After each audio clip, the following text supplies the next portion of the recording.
Hey guys, welcome back to my channel. Today we're going to be talking about two films that can be found on Netflix, The Platform and Circle. I always want to go and say The Circle, but apparently it is just called Circle. Platform was originally a Spanish 2019 film directed by Galder Gaztelu Urrutia. I'm sure I pronounced that perfectly, so you're welcome. The film is set in a large tower-style prison with a platform as its centre.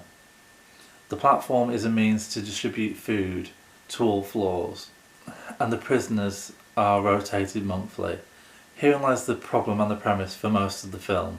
The prisoners on the bottom levels get little to no food at all. Overall, I found this a entertaining and thought-provoking film with a few issues, none more so than the ending. If you're expecting some sort of redemption ending or any ending that was satisfying, then I'd think again. The main character, Gureng, has seemingly volunteered to put himself through what I can only assume must be hell for 6 months in order to gain a diploma at the end of it. Was it worth it? The horror elements are on point, with gore being at the forefront, and also a strange, angry woman that's looking for a child who seems to be able to jump on the platform and ride to whichever level that she wants. Yet if food is removed and saved for later, there seems to be serious consequences, so that seemed to be a little bit of a flaw in the film that kind of bugged me a little bit. The film is cleverly written and it does leave you pause for thought, but it lacks any kind of satisfying conclusion for me. Just be prepared to be left hungry, but not for panicata. So Circle is surprisingly a 2015 film. I thought it was a lot more recent than that, just going off the way it looked, but then I suppose you can't really go off the way films look as such. So it's directed by Aaron Han and Mario Mischione. Again, the pronunciation's probably on point, so you're welcome. It was inspired by a film called 12 Angry Men, which I haven't personally ever seen, so I can't gauge the relevance for that. The film follows 50 people waking up in a round, darkened room with a bug zapper type thing in the middle that zaps people every 2 minutes and inevitably kills them. It also seems to have the same effect if they decide to step off the mark that they've been assigned to.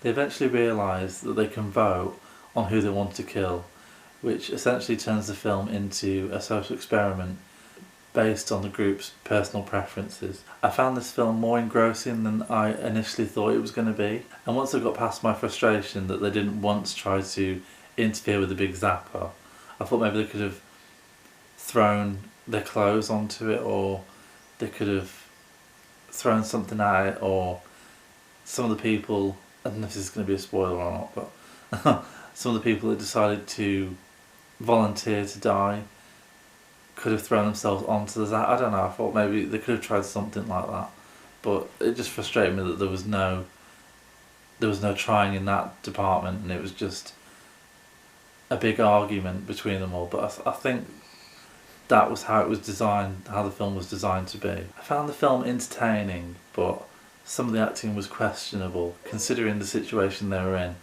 Some of them didn't seem to be as worried as I thought they should be, though it does seem that some of the actors were affected by some of the extremes while shooting the film. I'm not really sure what that means. I didn't look into it more further than that, really. Would the film have worked better if it hadn't been alien or sci-fi related? I feel like could it have benefited from being more like a kind of Saw film type situation, where it was more a social experiment done by someone human rather than, I mean, we're only assuming that it's alien related just based on what we see in the film and the ending. The narrative is an interesting one. Are we racist, homophobic, ageist when backed into a corner, or are they just the excuses they've used to buy themselves another 2 minutes? It's definitely another thought-provoking film, and one that I would certainly recommend.